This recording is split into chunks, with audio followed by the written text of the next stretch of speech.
صدقه داسې ورکړه چې دا بل لاس هم دنه خبر نشي. تاسو دا ملګری اینی که نه، خو بعضو موقعو کې ګوره صدقه ښکاره هم څه ده، په دې الله ډبل اجر ورکوي. ګوره یاد ساتئ ښه جناب، دا ملګری تاسو وینئ که نه، او دا ټول چې څومره غریبانان بچنګي دي دا ټول ځان سره بوتلي دي او کپړې وله واغېستې او بیا وله پیزار اخلي. تاسو ته پته ده چې په داسې خلکو باندې خرچه کې که نه، نو الله به درله د جنت لباس درکوي، د جنت لباس. الله اکبر کبیره.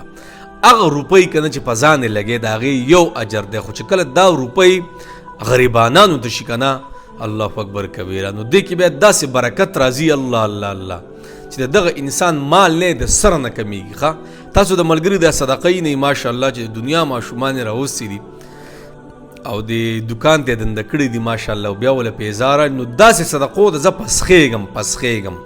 دا د هر هغه مالدار سړي دپاره څه دی، یو سبق دی که نه، چې کم مالدار سړی د خپل مال څوکیداري د الله بنده څوکیدار مه سازېږي. ګورئ ډېره مختصر زندگی ده. ګورئ ما تاسو ته شروع کې خبره وکړه، ګوره کله ناکله صدقه ښکارم کوئ، خو په شرط د دې چې زړه مطمئن وي. ښه یو کس ته شوم دی او ښه ډېرې پیسې دي ورسره، او خوا دې خوا کوي، دغه د مخې خلکو له پیسې ورکوه، او خلکو چې د صدقې چل ښایي، صدقه داسې خلک کوي. الله اکبر کبیره.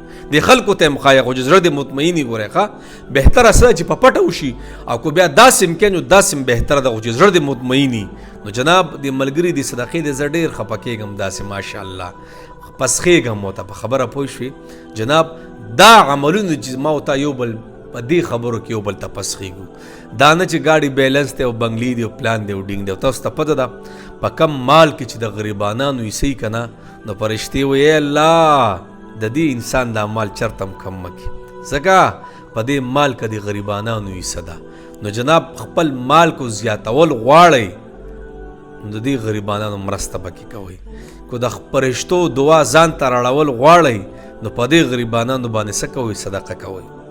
بیا به ستاسو د فرشتو په دعا کې راځي چې خدایا د دې انسان مال مه کمې، ولې چې دا د کونډو د یتیمانانو د غریبانانو څه کېږي؟ درد سازېږي. نو جناب اختر را روان دی، د چا چې کپړې نه ګیر چاپېر وګورئ، خپل ګاونډیانو ته وګورئ، خپلو ملګرو ته وګورئ، خپلو خپلوانو ته وګورئ چې څومره پکې غریبانان دي، مخکې شي او پیزارونه او کپړې ورله والئ چې زه څنګه خپلو بچو له عالم که نه چې داسې د بل په بچو هم خفه شم.